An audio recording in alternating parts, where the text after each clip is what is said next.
రెండవది జారత్వమును జరిగించుట, మూడవది బిలాము బోధను అనుసరించుట, నాలుగవది నికోలయితులటువంటి బోధను అనుసరించుట. ఈ నాలుగు కూడా మనం చూసాం. అయితే తర్వాత పురుకొల్పుతున్నాడు దేవుడు, ఇన్స్పైర్ చేస్తున్నాడు, వాళ్ళని ప్రోత్సహిస్తున్నాడు. ఎలా? మారు మనసు పొందుము అంటున్నాడు దేవుడు. మారు మనసు పొందు. మారు మనసు అంటే ఏంటో మనం చూసాం. తర్వాతగా దేవుడు హెచ్చరికిస్తున్నాడు ఈ సంఘానికి, వార్నింగ్, హెచ్చరిక. ఏంటి?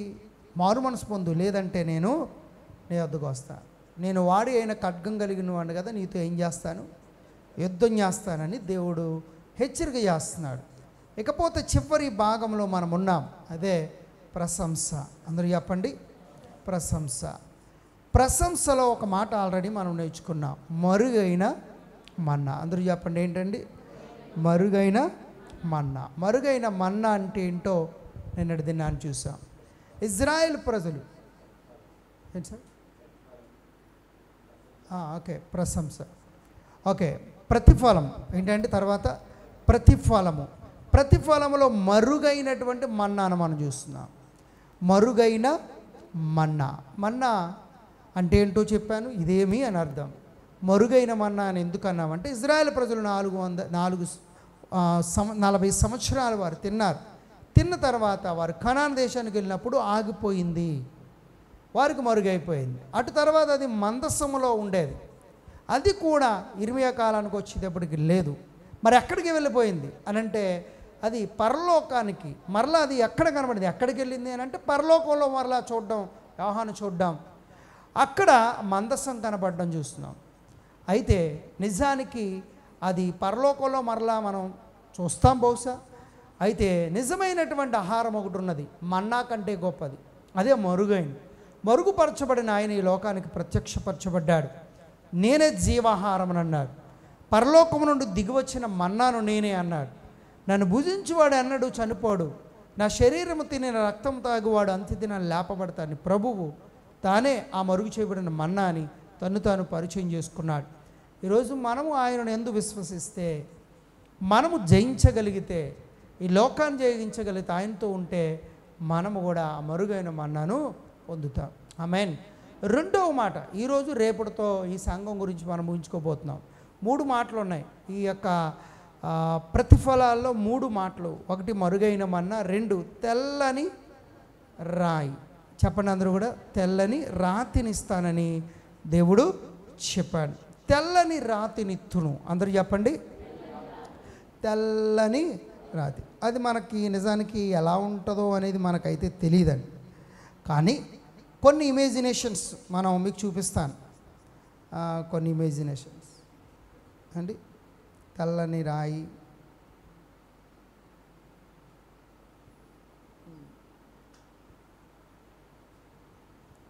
మేబీ ఇది some expectations, imaginations, it's not real. అది ఎలా ఉంటుందో, ఎంత అద్భుతంగా ఉంటుందో మనకి తెలియదు. ఇలా తెల్లని రాతిని ఇత్తును అని చెప్పడం. చూడండి, మరికొన్ని మీరు చూడొచ్చు, స్మాల్ స్టోన్స్. దాని మీద ప్రకటన 2:17 కూడా రాయబడి ఉంది. ఓకే, ఇది కూడా మీరు చూడండి. అక్కడ ఉన్నటువంటి దేవదూతలు సువర్ణ, ప్రకటన గ్రంథము 15వ అధ్యాయం 6వ వచనం మనం ధ్యానించిపోతున్నాం. వారు ఆ తెల్ల రాతిని ధరించినట్లుగా, ఆ సువర్ణ దట్టిని రొమ్ముకు ధరించినట్లుగా దేవదూతలు, అనగా 7 పాత్రలను చూడండి, 7 పాత్రలను పట్టుకున్నారు ప్రకటన గ్రంథంలో, తెగుళ్ళ పాత్రలు. అప్పుడు వారు ఈ రాతిని పరలోకంలో ధరించుకున్నట్లుగా, రొమ్మున బంగారపు లేక సువర్ణ దట్టిని ధరించినట్లుగా ఆ విషయంలో మనం చూస్తాం. సో ఇవన్నీ కూడా మీకు చూపిస్తున్నాను. Okay, right.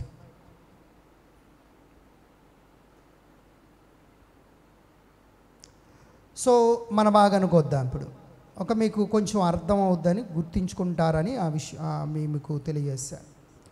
సో రెండవ విషయం ఏంటి? ప్రతిఫలము అనే ఆలోచన చేస్తే, తెల్లని రాతిని ఇత్తును అన్నాడు. ఏ రాయిని?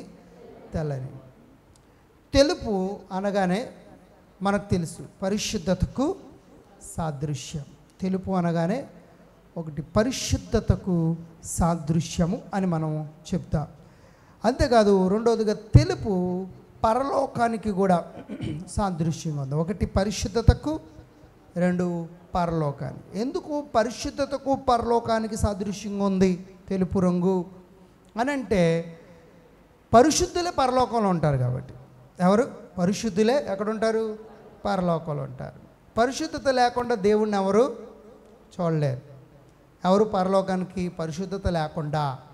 ఇదే మనకు ఉన్నటువంటి క్వాలిఫికేషన్. నువ్వు పరలోకానికి వెళ్ళాలంటే ఏం కావాలి? అందరూ చెప్పండి, ఏం కావాలి? సినిమాకి వెళ్ళాలంటే బాగా తెలుస్తుంది ఏంటి? టికెట్ కావాలి. బస్సు ఎక్కాలంటే, ట్రైన్ ఎక్కాలన్నా కదండి, ఏదన్నా ఒక మ్యూజియంకి వెళ్ళాలన్నా టికెట్ తీసుకోవాలి కదా. సో అలాగే పరలోకానికి వెళ్ళాలంటే కూడా ఒక టికెట్ ఉంది. ఏంటి ఆ టికెట్ అంటే పరిశుద్ధత అనే టికెట్. అంటే పరిశుద్ధత అనే టికెట్ పేపర్ మీద రాసి నిలుపు చూపిస్తే కాదు, నువ్వు పరిశుద్ధంగా జీవించాలి. ఆమేన్.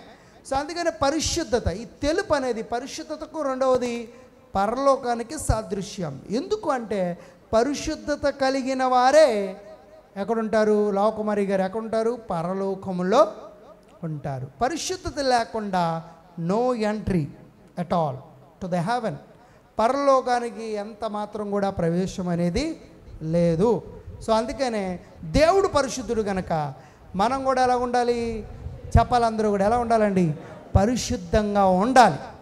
పాపమును విడిచిపెట్టేయాలి. దేవుడు విడిచిపెట్టమన్న ప్రతీది విడిచిపెడితేనే మనం పరిశుద్ధంగా అవుతాం. ఏం పర్లేదులే అని అజాగ్రత్తగా ఉండకు సంగమా, అజాగ్రత్త వద్దు. ఎందుకంటే ఎప్పుడు మనకు మరణం వస్తుందో తెలియదు కాబట్టి ఎవరు రెడీగా ఉండాలి. ఈ గంట పవిత్రంగా, పర్లేదులే రేపు పవిత్రంగా ఉందాం, ఈరోజు ఎలా ఉన్నా అని అనుకోకెప్పుడు కూడా. ఈ క్షణమే నువ్వెప్పుడు కూడా సిద్ధంగానే ఉండాలి. పవిత్రురాలైన కన్యక వలె సిద్ధపడాలి. నిష్కలంకంగాను, నిర్దోషంగాను, పవిత్రముగాను ఉండాలని దేవుడు కోరుకుంటున్నాడు. ఆయన వచ్చిన ఆ క్షణంలో నువ్వు పరిశుద్ధత లేకుండా ఉంటే విడువబడతావు ఖచ్చితంగా. ఆ తర్వాత నువ్వు నెత్తు నోరు బాదుకోవాలి. ఎందుకంటే ఇంత భక్తి చేశాను, ఇంత ప్రార్థన చేశాను, ఇన్నిసార్లు మందిరానికి వచ్చాను, ఇన్నిసార్లు ప్రభువును కొలిశాను, పూజించాను, పాటలు పాడాను, వాక్యం విన్నాను, వాక్యం చదివాను అని బాధపడతావు. ఇవన్నీ చేయకపోతే నరకానికి పోతే గొడవ లేదు. కానీ ఇవన్నీ చేసిన తర్వాత కూడా నరకానికి పోయామనుకోండి చాలా ఇబ్బంది. ఆమేన్. సో కాబట్టి ప్రతి క్రైస్తవుడు కూడా ప్రతి క్షణము దేన్ని కలిగి ఉండడానికి ప్రయత్నం చేయాలి? తహతహలాడాలి. అంటే చెప్పండి, పరిశుద్ధతను. అందుకనే పరిశుద్ధులగుటకు సాగిపోదాము. ఇంకో మాట ఉంది, పరిశుద్ధులు అవ్వడానికి ఆయన మనల్ని పిలుచుకున్నాడట. మనం పిలుచుకున్నది దేనికట? మనం పరిశుద్ధంగా ఉండడానికని. మనం లోకంతో కలిసిపోయి అపవిత్రంగా ఉండడానికి కాదు మనం పిలుచుకున్నది, పవిత్రంగా మార్చబడ్డానికి ఆయన మనం పిలుచుకున్నాడు. అది గమనించండి. తెల్లని రాయి దేనికి సాదృశ్యం? పరిశుద్ధతకు, పరలోకానికి సాదృశ్యం. పరలోకంలో చూడండి, వారు ఎక్కడ చూసినా తెలుపు తెలుపు అన్నది కనబడుతూ ఉంటుంది. ప్రకాశమైనవి వస్త్రాలు అన్నీ కూడా తెల్లగా ఉండడం మనకు కనబడుతుంటాయి. చూడండి, తెల్లని బట్టలు. ప్రకటన గ్రంథము 3వ అధ్యాయం 5వ వచనంలో ఏ బట్టలు? తెల్లని బట్టలు అన్నట్టుగా అక్కడ మనం చూస్తాం. చూడండి, అయితే పరలోకమందుగా జయించువారు అలాగున తెల్లని, అంటే తెల్లని వస్త్రాలు జయించిన వారికి సాదృశ్యం. ఎక్కడ? ఈ లోకాన్ని జయించి పరలోకానికి వెళ్ళిపోయారు. తర్వాత 7వ అధ్యాయము 9వ వచనం ప్రకటన గ్రంథంలో కూడా మనం చూస్తే, అటు తర్వాత నేను చూడగా ఇదిగో ప్రతి జనములో నుండి, అంటే ప్రతి జనములో నుండి, ప్రతి వంశములో నుండి, ప్రజలలో నుండి, ఆయా భాషలు మాట్లాడి వారిలో నుండి వచ్చి ఎవడును లెక్కింపజాలని ఒక గొప్ప సమూహము, కానీ గొప్ప సమూహం, ఆయా భాషలు, ఆయా వంశములు, ఆయా జనము నుండి, ఆయా దేశముల నుండి లెక్కింప సఖ్యము కానీ గొప్ప జనసమూహం పరలోకంలో ఎవరు చూస్తున్నారు? యోహాను చూస్తున్నాడు.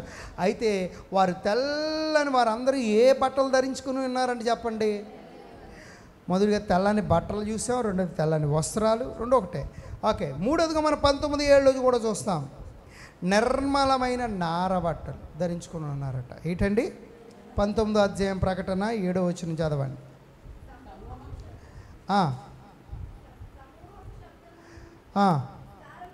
సమూహపు శబ్దమును, విస్తారమైన జనముల శబ్దమును, బలమైన ఉరుముల శబ్దమును పోలిన ఒక స్వరము సర్వాధికారియు ప్రభువునగు మన దేవుడు ఏలుచున్నాడు, ఆయనను స్తుతించుడి. గొర్రెపిల్ల వివాహం మహోత్సవం సమయం వచ్చినది, ఆయన భార్య తన్ను తాను సిద్ధపరచుకొని ఉన్నది గనుక మనము సంతోషపడి ఉత్సహించి ఆయనను మహిమపరచదమని చెప్పగా వింటిని. మరియు ఆమె ధరించుకొనుటకు, అంటే సంఘము ధరించుకొనుటకు ప్రకాశములను నిర్మలములునైన సన్నపు నారబట్టలు ఆమెకి ఇవ్వడును. ఆ నారబట్టలు దేనికి సాదృశ్యం? అవి పరిశుద్ధుల నీతి క్రియలకు సాదృశ్యం అంటున్నాడు. హల్లెలూయా. ఆ నారబట్టలు దేనికి సాదృశ్యమట? పరిశుద్ధుల నీతి క్రియలకు సాదృశ్యం. ఇక 19వ అధ్యాయం 11, 14లో మనం చూస్తే తెల్లని గుర్రాలు కనబడతాయి పరలోకంలో. ఏ గుర్రాలు? తెల్లని. 19వ అధ్యాయము 11లోను మరియు అలాగనే 14లో కూడా మనం చూస్తే చూడండి, తెల్లని గుర్రం ఒకటి కనబడింది, దాని మీద కూర్చుండిన వాడు నమ్మకమైన వాడును సత్యవంతుడును అను నామము గలవాడు అని రాయబడింది. అలాగనే 14వ వచనం కూడా మనం చూస్తే పరలోకమందు సేనలు శుభ్రమైన తెల్లని నారబట్టలు ధరించుకుని తెల్లని గుర్రములెక్కి, తెల్లని నారబట్టలు తెల్లని గుర్రములెక్కినట్లుగా మనం అక్కడ చూస్తాం. ఇకపోతే 20వ అధ్యాయము 17వ వచనం, 20వ అధ్యాయం 17వ వచనంలో తెల్లని సింహాసనం మనకి కనబడుతుంది. తెల్లని 15 అక్కడ 12వ వచనంలో అక్కడ మనకు తెల్లని ఒక సింహాసనం కనబడుతుంది. ఇలా తెల్లని తెల్లని తెల్లని నారబట్టలు, తెల్లని గుర్రములు, తెల్లని సింహాసనము, తెల్లని బట్టలు, తెల్లని వస్త్రములు, నారబట్టలని ఇలా కనబడుతున్నాయి. సో అలాగా చెప్పబడిందే ఈ తెల్లని రాయమాట. హల్లెలూయా. అంటే పరలోకంలో ఎక్కడ చూసినా ఏముంటుంది అమ్మా? చెప్పండి, ఏముంటుంది? ఎక్కడ చూసినా తెలుపు. అంటే అర్థం ఏంటి? ఒక్క పాపి కూడా ఉండడని అర్థం. ఏంటి? ఒక్క మచ్చ కూడా ఉండదు, ఒక డాగు కూడా ఉండకుండా గొర్రెపిల్ల రక్తంలో తమ వస్త్రములను తెలుపు చేసేసుకుంటారు. ఉండదు ఇంకా, అన్నీ కూడా అందరూ పరిశుద్ధులే అక్కడ ఉంటారు. ఇక్కడైతే పరిశుద్ధంగా ఉండి ఆరాధించేవారు ఉంటారు, అపవిత్రంగా ఉండి ఆరాధించేవారు ఉంటారు, గుట్కాలు కిళ్ళీలు నవ్వులు ఆరాధించే వాళ్ళు ఉంటారు, చుట్టా బీడి దాగి ఆరాధించే వాళ్ళు ఉంటారు, లేకపోతే ఏమి తాకుండా ఆరాధించే వాళ్ళు ఉంటారు. మంచోళ్ళు ఆరాధిస్తారు, చెడ్డోళ్ళు ఆరాధిస్తారు, నీతిమంతులు ఆరాధిస్తారు, దుర్నీతి పరులు ఆరాధిస్తారు. కానీ అక్కడ అలా ఉండదు. అక్కడ ఆరాధించే వాళ్ళు అందరూ పరిశుద్ధులే. హల్లెలూయా. ఎలా ఉంటుంది చెప్పండి? అందరూ సింగర్సే. పాడితే ఎలా ఉంటుంది చెప్పండి? బాగుంటుంది కదా? అందరూ సింగర్సే. పాడితే ఎలా ఉంటుంది? సూపర్ ఉంటుంది. మరి కొంతమంది సింగర్సే, కొంతమంది ఏమో గార్ధభావంలాగా స్వరం వేసుకుని పాడితే ఎలా ఉంటుంది? మధ్య మధ్యలో చిరాగ్గా ఉంటుంది కదా. కానీ అక్కడ అందరూ సింగర్సే అన్నట్టుగా అందరూ పరిశుద్ధులే. ఆమేన్. సో పరలోకం అందుకని అన్నీ కూడా సింహాసనం తెలుపు, ఆయన జుట్టు తెలుపు కదా. యేసుప్రభువు వారి జుట్టు కూడా ఎలా ఉంది? తెల్లని పోలే ఉంది.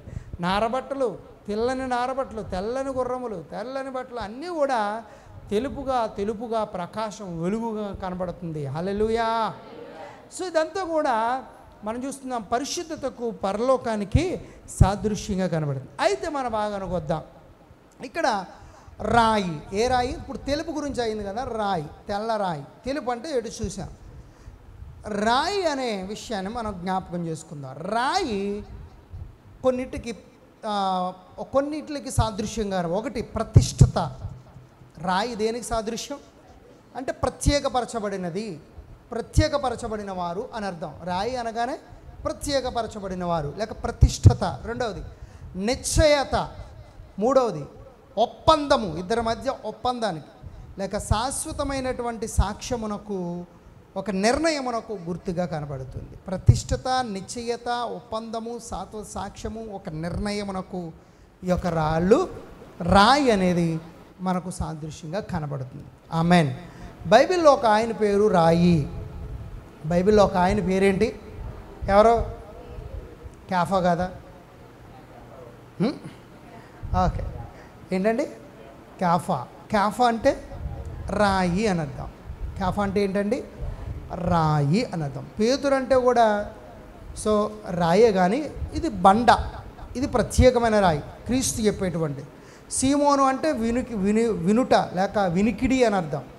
సో పేతురు క్యాఫా బండ అని కనబడుతుంది, లేక రాయి అని కూడా కనబడుతుంది. అయితే గమనించండి, యేసు ప్రభువారు చెప్తున్నారు చూడండి, యోహాను సువార్త 1:42. యోహాను 1:42. నీవు యేసునొద్దకు వచ్చి మెస్సయ్య అనే మాటకు అభిషక్తుడని అర్థం. యేసు అతని వైపు చూచి, నీవు యోహాను కుమారుడువైన సీమోనువు. నువ్వెవరవి? యోహాను కుమారుడువైన సీమోనువు. నీవు కేఫా. నువ్వెవరవే? కేఫా అనబడుదు అని చెప్పాను. నువ్వు కేఫా అనబడతావు. కేఫా అను మాటకు రాయి అని అర్థం. కేఫా అంటే అర్థం ఏంటంట? రాయి అని అర్థం. ఎందుకు యేసు ప్రభువారు పేతురును రాయి అని పిలిచాడు? ఎందుకు రాయి అన్నాడు? ఏదో ఉద్దేశం ఉంది. దేవుడు ఉద్దేశం లేకుండా ఎవరిని అలా అనడు. ఉద్దేశం లేకుండా యాకోబుని ఇజ్రాయేల్గా మార్చాడు. ఉద్దేశం ఉంది. అబ్రామును అబ్రహాముగా మార్చాడు. ఉద్దేశం ఉంది. ఎందుకంటే అనేక జనములకు తండ్రి కాదు కానీ అనేక జనముల తండ్రిగా ఉండాలి నువ్వు అన్నాడు. షారాయిని షారాగా మార్చాడు. అనేక జనములకు తల్లిగా ఒక రాజకుమార్తెను అనేక జనములకు తల్లిగా దేవుడు ఆశీర్వదించాడు.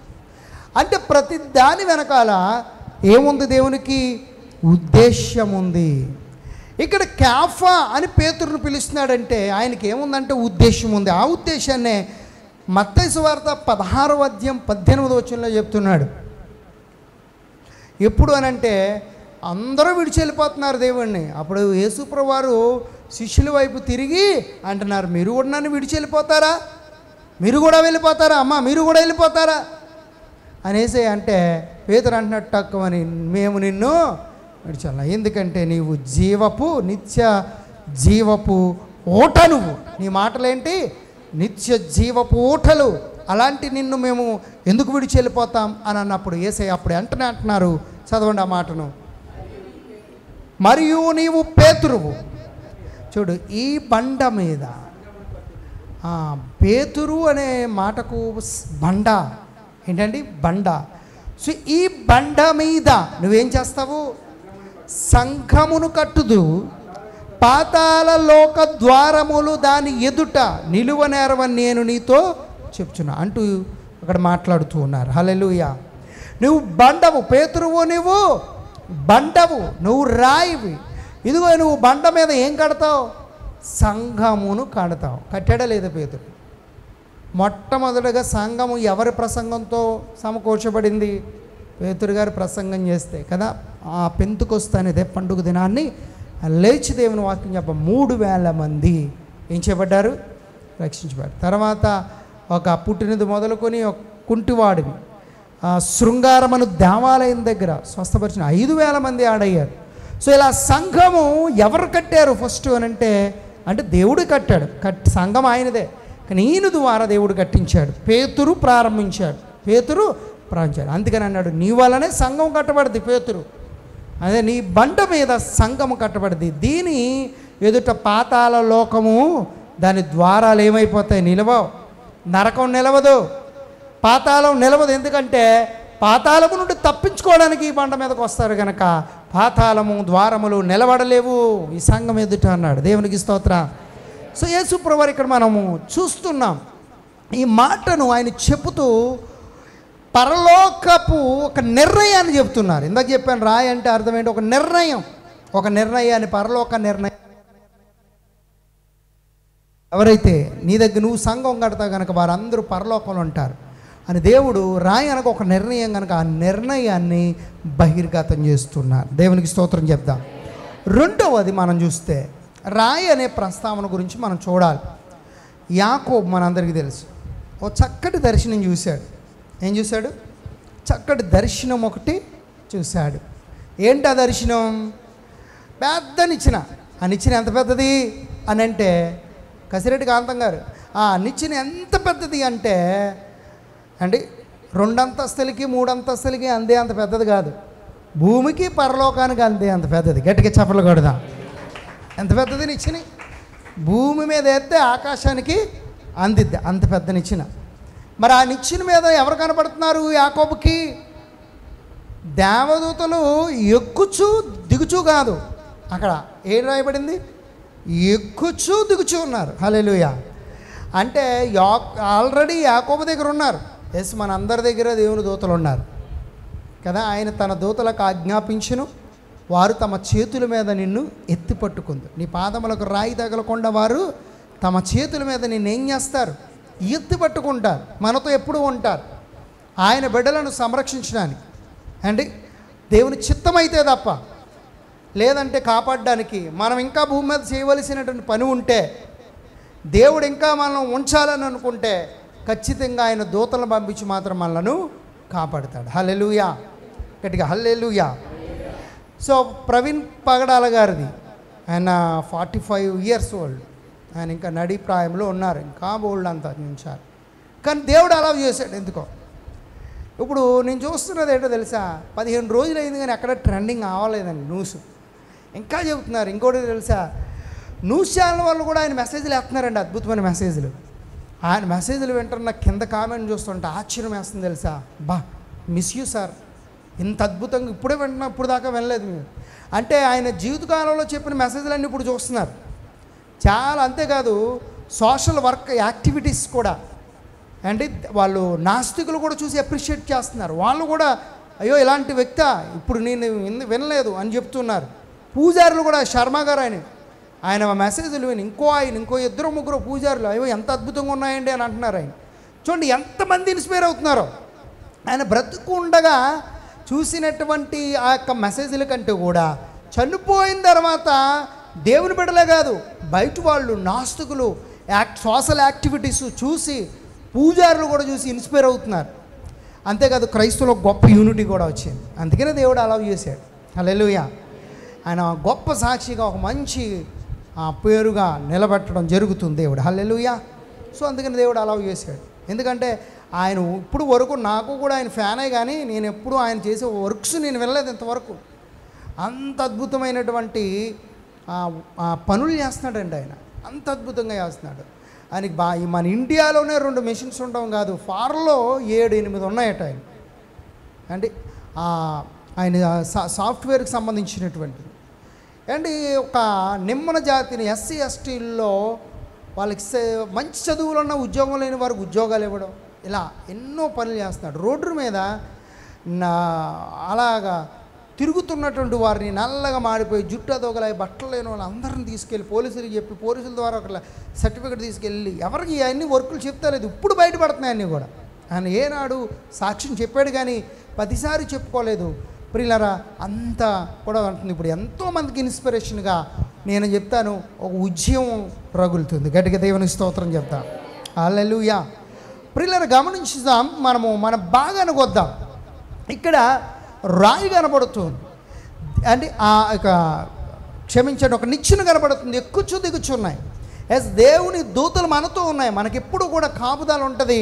మనం గమనించవలసిన విషయము, దేవుని ఇంకా మనం బ్రతకాలి, మనతో పని ఉన్నది అని అంటే ఎవడు కూడా మనల్ని ఏం చేయలేడు. ఆమేన్. కానీ దేవుడు అలౌ చేస్తేనే ఎవడైనా మనల్ని ముట్టుకోగలడు. మన పని అయిపోతే దేవుడు తీసుకెళ్ళిపోతాడు. ఆమేన్ చెప్పండి గట్టిగా. సో అందుకని మన అనుదిన జీవితంలో ఎవరి చిత్తం జరగాలి? దేవుని చిత్తం జరగాలి. ఖచ్చితంగా మనం కోరుకోవాలి. మన ప్రార్థనలో అదే ఉండాలి. దేవుడు అదే నేర్పించాడు మనకి. పరలోకంలో నీ చిత్తం జరుగుతున్నట్లు భూమి యందును నెరవేరునుగాక. హల్లెలూయా. సో అయితే గమనించండి, ఈ యొక్క యాకోబు చూశాడు, ఆ దర్శనం చూడగానే లేచాడు. లేచి తులుక్కుబడి ఒకసారి అనుకున్నాడు, నిశ్చయముగా ఇక్కడ దేవుడు ఉన్నాడు, ఇది దేవుని సన్నిధానమే తప్పకుండా అని చెప్పి దానికి అంతవరకు లూజు అని పేరు ఉంటే దానికి ఏమని పేరు పెట్టాడు? బేతేలు అని పెట్టాడు. అలా పెట్టి ఒక రాయి అంట, తను ఏ రాయినైతే తలగడ చేసుకున్నాడో ఆ రాయి మీద ఏం చేశాడు? నూనె బసి. అంటే రాయి అనగా ఇందాక చెప్పాను, ప్రతిష్టతకు ప్రత్యేకించాడు. ఆ రాయిని ప్రతిష్ఠించాడు. గట్టిగా దేవుని స్తోత్రం చెప్దాం. ఆమేన్. కాబట్టి చూడండి, ఇక్కడ మనం అది చూస్తున్నాం, అంటే ప్రతిష్టతకు గుర్తుగా కనబడుతోంది. ఇంకొక సమయంలో మనం చూస్తే ఆదికాండంలోనే ఇదే యాకోబుకి ఇంకొక రాయి అనుబంధంగా కనబడుతుంది. ఆదికాండము 31వ అధ్యాయం 43 నుంచి మనం చదువుకుంటే, అందుకు లాబాను, ఈ కుమార్తెలు నా కుమార్తెలు, ఈ కుమారులు నా కుమారులు, ఈ మంద నా మంద, నీకు కనబడుచున్నది అంతయు నాది. నా కుమార్తెలనైనను వీరు కనిన కుమారులనైనను నేడు నేనేమి చేయగలను? కావున నేనును నీవును నిబంధన చేసుకుందాము రమ్ము, అది నాకును నీకును మధ్య సాక్షిగా ఉండునని యాకోబుతో ఉత్తరం ఇయ్యగా, యాకోబు ఒక రాయి తీసుకుని దానిని స్తంభముగా నిలవబెట్టాను. యాకోబు రాళ్ళు కూర్చుడని తన బంధువులతో చెప్పిన. వారు రాళ్ళు తెచ్చి కుప్ప వేసిరి. అక్కడ వారు ఆ కుప్ప యొద్ద భోజనం చేసిరి. లాబాను దానికి యగర్ సహాదూత అని పేరు పెట్టిండు. అయితే యాకోబు దానికి గలేదు అని పేరు పెట్టిండు. లాబాను నేడు ఈ కుప్ప నాకును నీకును మధ్య సాక్షిగా ఉండునని చెప్పి కాబట్టి దానికి గలేదు అని పేరు పెట్టాడు. మరియు మనము ఒకరికొకరము దూరముగా ఉండగా యెహోవా నాకును నీకును మధ్య జరిగినది కనిపెట్టునని చెప్పాను గనుక దానికి మిస్పా అని పేరు పెట్టబడెను. హల్లెలూయా.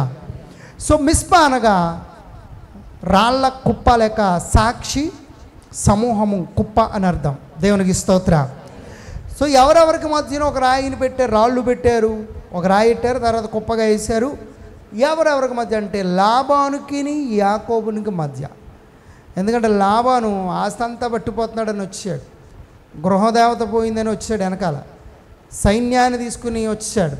దేవుడు కనబడి ముట్టుకోవద్దు యాకోబుని అని చెప్తే భయపడి వెళ్ళిపోతూ, నా పిల్లలు ఇది అన్నీ నాయే, నువ్వు తీసుకెళ్తున్నావు కదా, జాగ్రత్త, వేరే పెళ్లి చేసుకోకు, దానికి యెహోవా సాక్షి అని చెప్పి రాయిని ఏం చేశారంటే కుప్పగా వేశారు.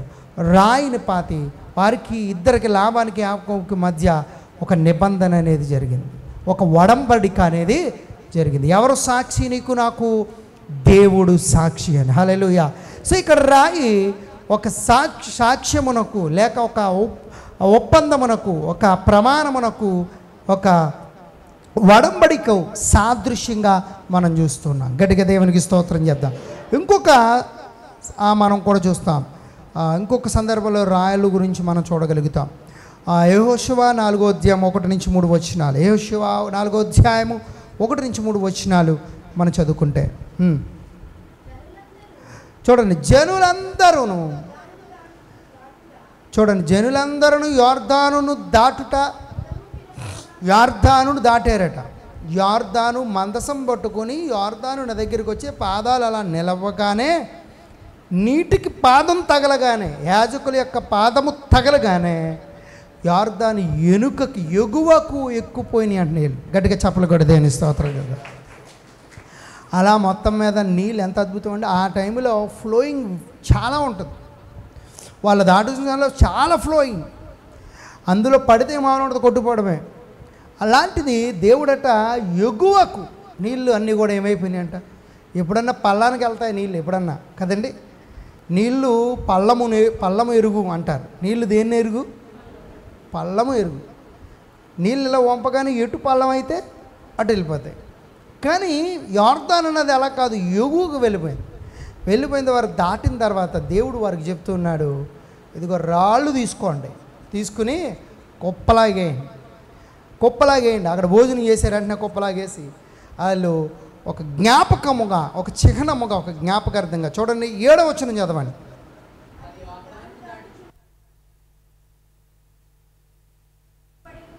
యోర్దాను నీళ్ళు ఏం చేయబడ్డాయి? ఆపబడెను గనక ఈ రాళ్ళు చిరకాలము వరకు ఇజ్రాయేలుకు జ్ఞాపకార్థముగా నుండును.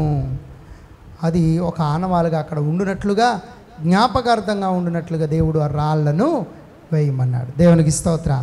మనం ఒక ఒడంబడిక, ఒక ప్రమాణమునకు, లేక ఒక ప్రతిష్టతకు, లేక ఒక జ్ఞాపకార్థమునకు, ఒక నిశ్చయతకు రాళ్ళు అనేవి సాదృశ్యంగా ఉన్నాయి. తెలుపు పరలోకానికి, చెప్పండి, పరలోకానికి పరిశుద్ధతకు సాదృశ్యం అవుతారు. రాయి ఒక ప్రతిష్టతకు, ఒక ఒడంబడికకు, ఒక నిశ్చయతకు, ఒక నిర్ణయమునకు, లేక ఒక సాక్ష్యమునకు సాదృశ్యంగా రాళ్ళు కనబడుతూ ఉన్నాయి. దేవునికి స్తోత్రం. అయితే మరి దేవుడు ఇక్కడ రాతిని ఇస్తానంటున్నాడు కదా. ఇప్పుడు మనం బైబిల్ గ్రంథ ప్రకారం రాయి అంటే ఏంటో చూసాం కదా. అదేవిధంగా దేవుడు మనతో చేస్తున్నటువంటి ఒడంబడిక మాట ఈ రాయి, మనతో చేస్తున్నటువంటి, మనకిస్తున్న ఒక గుర్తు మాట ఇది. నిజంగా రాయి అంటే రాయి కాదు, గుర్తు. రాళ్ళు దేనికి ఉపయోగపడ్డాయో దానికి తీసుకుని గుర్తుగా చెప్తున్నాడు. ప్రతిష్టతకు, అంటే ప్రత్యేకించబడిన వారిగా, దేవుడు వడంబడిక చేసినటువంటి విధానాన్ని, ఆయన ఇచ్చే వాగ్దానం, ఆయన చేసే నిర్ణయం, ఆయన ఏం చేయబోతున్నాడో అని తెలియజేయడానికి. ఎందుకంటే దేవుని వాగ్దానములు ఎన్నున్నాయి, అవన్నీ కూడా ఎలా ఉన్నాయట, అవునన్నట్టుగానే ఉన్నాయి. హల్లెలూయా. అంటే దేవుడి రాత్రినిస్తున్నాడంటే వాగ్దానం ఇస్తున్నాడు. ఇదిగో ప్రతిష్ఠింపబడిన వారికి, సాక్షి సమూహంగా ఉన్న వారికి దేవుడు వాగ్దానం ఇస్తున్నాడు అన్నమాట అని అర్థం. అయితే చూడండి, దావీదు ఒక మాట అంటాడు కదా, నేను చిరకాలము యెహోవా మందిరంలో నేనేం చేస్తాను, ఒక ఆశతో చెప్తున్నాడు, నివసిస్తాను, ఒక తృష్ణ కలిగి చెప్తున్నాడు. నేను చిరకాలం ఎక్కడ ఉండాలనుకుంటున్నాను, దేవుని మందిరంలో ఉండాలనుకున్నాడు. అలాగనే దేవుడు పరలోకములో దేవాలయములో స్థానమును, దూతల ఎదుట మనకు ఒక సాక్ష్యమును ఇవ్వబోతున్నాడని ఈ రాళ్ళు సాదృశ్యంగా ఉన్నాయి. హల్లెలూయా. పరలోకములో దేవుడు మన కొరకు ఒక దేవాలయాన్ని ఇవ్వబోతున్నాడు. ఏమివ్వబోతున్నాడు? అదే తెల్లని రాతిని ఇస్తాడు. ఒక దేవాలయముని ఇవ్వబోతున్నాను, ఒక గొప్ప సాక్ష్యము నీకు ఇవ్వబోతున్నాను, లేక నేను ఒక ప్రతిష్ఠిత జనముగా అక్కడ నేను పరలోకానికి చేర్చుకోబోతున్నాను అని చెప్పడానికే దేవుడు ఈ రాతిని ఇస్తున్నాను అంటున్నాడు. దేవునికి స్తోత్రం చెప్దాం. కానీ చూడండి, ప్రకటన గ్రంథము 15వ అధ్యాయం 6వ వచనం చదవండి.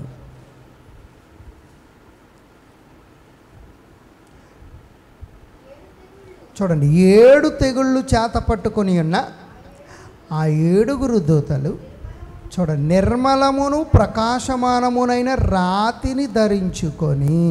దేన్ని ధరించుకున్నారు?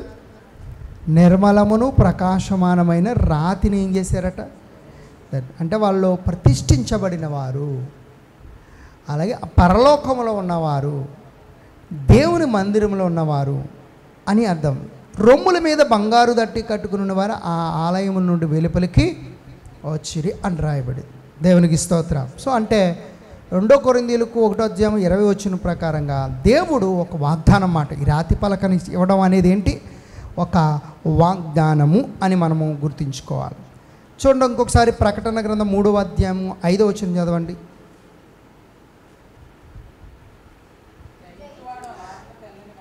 జయించువాడు అలాగున తెల్లని వస్త్రమును ధరించుకొని జీవ గ్రంథములో నుండి అతని పేరు ఎంత మాత్రమును తుడిపి పెట్టక నా తండ్రి ఎదుటను ఆయన దూతల ఎదుటను. నీకు ఒక ఐడెంటిఫికేషన్ అన్నమాట. దేవదూతలు ఎలాగైతే తెల్లని రాతిని వస్త్రాలు ధరించుకున్నారో ఆ రోజు నువ్వు జయించావు గనక, జయించిన వాడికి దేవుడు ఏమిస్తాడట, తెల్లని రాతినిస్తాడు. అది చూడగానే అందరికీ అర్థమవుద్ది, ఈడెవడో చెప్పాలి, ఈడెవడో జయించినవాడు. జయించాడు గనక దేవుడు చేసిన వాగ్దాన పరలోకాన్ని ఇతను పొందుకున్నాడు. దేవుడు చేసిన దేవుని పట్టణంలో ఉన్న దేవుని ఆలయంలోనికి ఇతడు ప్రవేశించాడు. దేవదూతల దగ్గర గొప్ప సాక్ష్యం పొందాడు అని చెప్పడానికే దేవుడు ఆ వాగ్దానమునే ఈ తెల్లని రాతి పలకగా మనకు ఇవ్వబోచున్నాడు. చూడండి, ఇంకొక మాట మనం చదువుకుందాం. మత్తయి సువార్త 10వ అధ్యాయము 32. దీనికి ఇంకొక అర్థాన్ని కూడా మనం చూడొచ్చు. ఏంటనంటే, దేవుడు మనుషుల ఎదుట నన్ను ఒప్పుకొని వాడెవడో పరలోకమందున నా తండ్రి ఎదుట నేనును వానిని ఒప్పుకొందును. హల్లెలూయా. సో ఇది తెల్లని రాయి ఉన్నవాడిని దేవుడు ఏం చేస్తాడు, ఒప్పుకుంటాడు. అంటే ఒప్పుకున్నవాడు, దేవుడు కోరుకున్నటువంటి వాడు, పరిశుద్ధుడు అని అర్థం, పరలోకానికి అర్హుడు అని అర్థం. పరలోకానికి ఒక ఇందాక చెప్పాను, బస్సు ఎక్కడానికి ఎలా టికెట్, ఇది కూడా మనకు ఒక టికెట్ లాంటిది అని చెప్తున్నాడు. అంటే ఇప్పుడు దేవుడు ఇక్కడ చెప్తున్నాడు, ఎవడైతే భూమి మీద ఆయనను ఎరుగుదునని ఒప్పుకుంటారో పరలోకమందు దేవుడు కూడా వారిని ఏం చేస్తాడట, ఎరుగుదునని ఒప్పుకుంటాడు. దేవునికి స్తోత్రం. ఆయన ఒప్పుకోవడమే ఈ తెల్లని రాతి పలక. 3 విషయాలు తెల్లని రాతి పలక అంటే, 1 దేవుని ఆలయంలో ప్రవేశించటం, పరలోకంలో దేవుని దూతల ఎదుట సాక్ష్యం పొందడం, 3 దేవుడు మన గురించి ఒప్పుకోవడం. దీనికే ఈ యొక్క సాదృశ్యం, ఈ తెల్లని రాయి సాదృశ్యంగా ఉంది. దేవునికి స్తోత్రం. సో ఇందులో దాగి ఉన్నటువంటి మర్మం. సో మనము భూమి మీద ఏం చేయాలి ఇప్పుడు చెప్పండి, దేవుణ్ణి ఏం చేయాలి, మనం ఒప్పుకోవాలి. యేసుక్రీస్తు దేవుడని ఒప్పుకోవాలి, సిగ్గుపడకూడదు. దేవుని గురించి చెప్పడానికి కానీ, ఆయన ప్రేమను చెప్పడానికి కానీ, ఆయన సువార్త చెప్పడానికి కానీ, నేను క్రైస్తవుడిని చెప్పడానికి కానీ నువ్వు సిగ్గుపడితే పరలోకంలో తప్పకుండా దేవుడు నువ్వెవరో ఎరుగునని అంటాడు. అంటే అర్థం ఏంటో తెలుసా? తెల్లరాయి నీకు ఇవ్వబడదు, నో ఎంట్రీ. ఈ తెల్లరాయి లేకపోతే నీకేముండదు. ఆ దేవదూతలు ఏ విధంగా అయితే ప్రకాశమానము నిర్మలమైనట్టు తెల్లని రాతిని ధరించుకున్నారో అలా మనం ధరించుకోబోతున్నాం తెల్లని రాయిని. అది లేకపోతే ఏముండదట, నీకు ఎంట్రీ అనేది ఉండదు. మీకు బాగా అర్థం కావాలంటే ఒక మాట చెప్పి నేను ముగిస్తాను. రాజుగారు విందు చేయాలనుకున్నారు. రాజుగారు అందరినీ పిలిచారు. ఎవరు రాలేదు. సాకులు చెప్పారు కదా, ఒకడేమో ఎడ్లు కొనుక్కున్నాడని, ఒకడేమో పొలం కొనుక్కున్నాడని, ఒకడేమో స్త్రీని పెళ్లి చేసుకున్నాను, రకరకాల విచిత్రమైనటువంటి సాకులు చెప్పారు కదా. కదండి, విచిత్రమైన సాకులు. పొలం కొనుక్కున్న తర్వాత ఎవడైనా చూస్తాడా? చూడ్డు. చూసిన తర్వాత ఏం చేస్తాడు? ఎవడైనా కొనుక్కుంటాడు. ఎవడైనా నీటిలో చెరువులో గేదెనెట్టి ఒడ్డున ఎవడైనా బేరమాడతాడా? ఆవిడాడు అండి. ఒడ్డుకు వచ్చిన తర్వాత దాన్ని చూసి బేరమాడతాడు. కానీ ఈడంట ఎడ్లు కొనేసాడట, ఇప్పుడు చూడడానికి వెళ్తున్నాడట. ఎంత విచిత్రమైంది కదా. ఇంకొకడైతే మరీ విచిత్రంగా ఉంది. ఆడు అంటున్నాడు, స్త్రీని పెళ్లి చేసుకున్నాను అంటున్నాడు. ఏమని చేసుకున్నాను? స్త్రీని. అందరూ ఏదో పురుషుని పెళ్లి చేసుకున్నట్టు వీడు అంటున్నాడు, నేను స్త్రీని పెళ్లి చేసుకున్నాను కాబట్టి రానంటున్నాడు. సో ఇలా విచిత్రమైన సాకులు చెప్తారు. నిజమే, కొంతమంది సాకులు చెప్తే పొతకవు అన్నట్టుగా ఉంటాయి కదా. సో ఇలా చెప్పారు. అయితే గమనించండి, ఇందులో ఎవడు రాలేదు. ఎందుకు విచిత్రం ఏంటంటే, దాని అర్థం ఏంటంటే దేవుడు పరలోక విందుకు పిలుస్తున్నాడు. ఆయనే రాజు. నేను రాను అంటున్నాడు. నాకు బిజినెస్ అంటాడు, నాకు వ్యాపారం అంటాడు, నాకు ఉద్యోగం అంటాడు. లేకపోతే ఇప్పుడు కాదండి, దేవుడు ముసలోడైపోయిన తర్వాత అంటాడు, ఇప్పుడు బాప్తిసం పొందనండి, నేను తర్వాత ఎప్పుడో మా పిల్లలకి పెళ్ళి అయిపోయి మరి వాళ్ళకి కాళ్ళు కడగాలి కదండి, చేతులు కడగాలి, మూతు కడగాలండి, అవన్నీ కడిగేసిన తర్వాత మేము వస్తామండి అని చెప్పి వాళ్ళు ఉంటారు. కాబట్టి ఇప్పుడు రక్షణ ఎందుకండి, ఇప్పుడు అవసరం లేదండి, ఇంకా బోల్డ్ టైం ఉందని అంటారు రక్షణకి కదా. ఇలా రకరకాలు చెప్తుంటారు. అంటే నువ్వు దాన్ని అర్థం ఏంటంటే, నేను రాను, ఆ యొక్క గొర్రెపిల్ల వివాహ మహోత్సవం లేక రాజుగారి విందుకు నేను రానని. అయితే అంతా బాగానే ఉంది. కానీ ఎవరికి ఆ వివాహంలోనికి ఎంట్రీ అంటే, ఎవరైతే చక్కటి వస్త్రములు, తెల్లని వస్త్రాలు ధరించుకుంటారో వారికే. తెల్లని వస్త్రాలు ధరించినోడికి నో ఎంట్రీ. వచ్చాడంటే తీసుకెళ్ళి పడింది అంటారు, తీసుకెళ్ళి పడింది అంటారు. అంటే నువ్వు సంఘంలోనికి వచ్చినా, దేవుళ్ళో ఎదిగినా దేవుడు చూస్తాడు ప్రతి వాడిని. ఎవడో గడ్డం గీసుకోకుండా, ఎవడు తెల్లని వస్త్రాలు ధరించుకోకుండా చక్కగా, అంటే ఈ గడ్డం కాదులే అండి, మళ్ళీ జాన్ పాస్ గారు వెళ్ళరేమో అనుకుంటారు మీరు.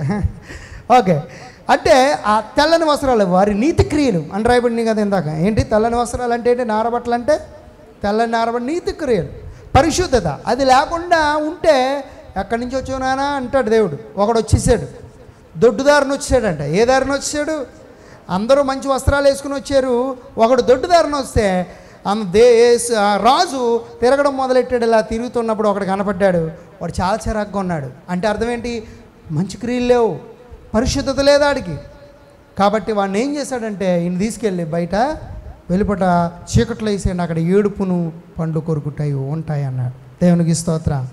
చూసారు, అక్కడ వస్త్రాలు అన్నమాట, మనం ధరించుకునే ఆ తెల్లని రాతి వస్త్రాలు, నిర్మలమైన వస్త్రాలు, అప్పుడే నీకు ఎంట్రీ ఉంటుంది. అంటే నువ్వు ఎంట్రీ అవ్వాలంటే పరలోకంలో నీకేమి ఇవ్వబడాలి ఇప్పుడు చెప్పండి? ఏమి ఇవ్వాలి? తెల్లని రాయి ఒకటి. నిజంగా రాయి అంటే రాయి కాదు, మేబీ ఆ రాయితో చేయబడిన వస్త్రాలు లేక ఏదో చూసిన దేవుడు ఖచ్చితంగా ఇస్తాడు. అది మర్మంగా ఉంది. కానీ మనము బైబిల్ గ్రంథ ప్రకారంగా దీన్ని చూసుకున్నాం. ఆ వస్త్రాలు, ఆ రాయి మనకి ఇవ్వబడితేనే ఎక్కడికి వెళ్తాం?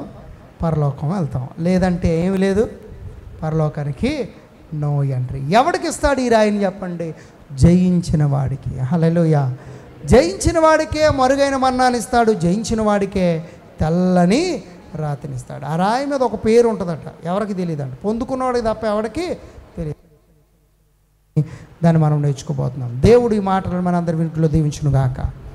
అందరు కళ్ళు మూసుకొని ప్రార్థన చేసుకుందాం. కృప కలిగిన తండ్రి, నీకు వందనాలు. ఇంతవరకు ప్రభా తెల్లని రాతినిత్తును అనే మాట ద్వారా మాతో మాట్లాడిన ప్రతి మాటను బట్టి స్తోత్ర. ఇదిగోనైనా ఈ తెల్లని రాయి పరలోకములో ఉన్న దేవాలయంలోనికి ప్రవేశానికి అవసరమైంది. ఇదిగో దేవదూతల ఎదుట చెప్పబడు ఒక సాక్ష్యమునకు ఇది సాదృశ్యంగా ఉంది. ప్రతిష్టతకు అనగా ప్రతిష్ఠింపబడిన జనమునకు సాదృశ్యంగా ఉంది. తెల్లని వస్త్రములు ధరించుకున్నటువంటి వారికి ఇది సాదృశ్యంగా కనబడుతుంది. ప్రభా, ఇదిగో ఆ పరలోక ప్రవేశానికి తెల్లని రాయ అవసరం. తండ్రి, దాన్ని మేము పొందుకోవాలి. దాన్ని పొందుకోవాలంటే మేము జయించేవారుగా ఉండాలంటున్నాం. మేము జయించడానికి మాకు సహాయం చేయండి ప్రభా. నీ మాటలు మా అందరి హృదయాల్లో భద్రపరచండి. వాక్య ప్రకారం జీవించే కృప మాకు ఇవ్వండి. ప్రతిదినము కూడా ప్రభా, ఇదిగో కష్టమైనప్పటికీ ఓర్చుకుని ప్రతిరోజు మానకుండా వచ్చిన నీ బిడ్డలందరూ మీరు దీవించండి ప్రభా, ఆశీర్వదించండి ప్రభా. వారి ఆత్మీయతను స్థిరపరచండి, వారి ప్రార్థనా జీవితాన్ని స్థిరపరచండి ప్రభా.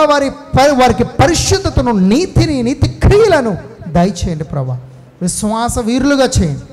నీతో సహవాసం కలిగిన వారిగా వారిని ఆశీర్వదించండి. వారి శిరస్సుల మీద అభిషేకమును ఉంచండి.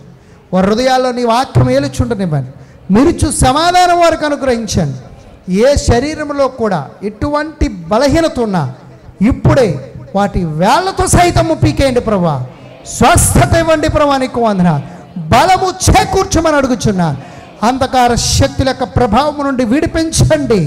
నీ సన్నిధిని నీ బిడ్డలకు తోడుగా ఉంచండి ప్రభా. రాని వారిని అనగా నిర్లక్ష్యం చేస్తున్న బిడ్డలతో మీరు మాట్లాడండి. దేవారిని సన్నిధానకు నడిపించండి.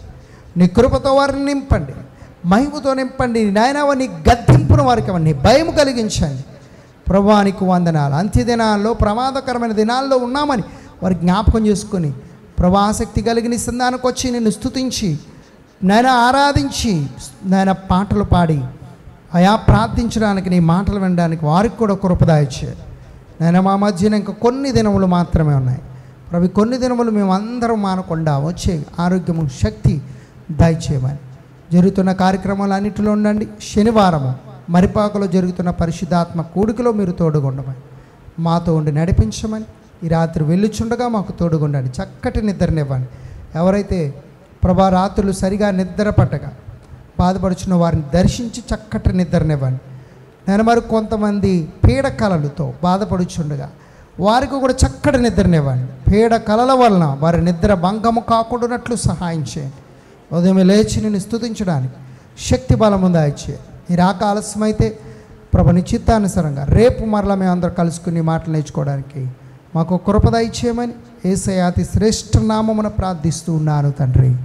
ఆమేన్. యేసుని రక్తమునకు చేయి, ప్రభేసు రక్తమునకు చేయి, ప్రభేసు నామమునకు సంపూర్ణ విజయం కలుగునుగాక. ఆమేన్. పరలోకమందున తండ్రి యొక్క ప్రేమయు, ప్రభువైన యేసుక్రీస్తు వారి యొక్క కృపయు, పరిశుద్ధాత్మకమైన సహవాసం మనకును మన కుటుంబాలకు ఇప్పుడు ఎల్లప్పుడూ సదాకాలము తోడయ్యండి నడిపించునుగాక. ఆమేన్.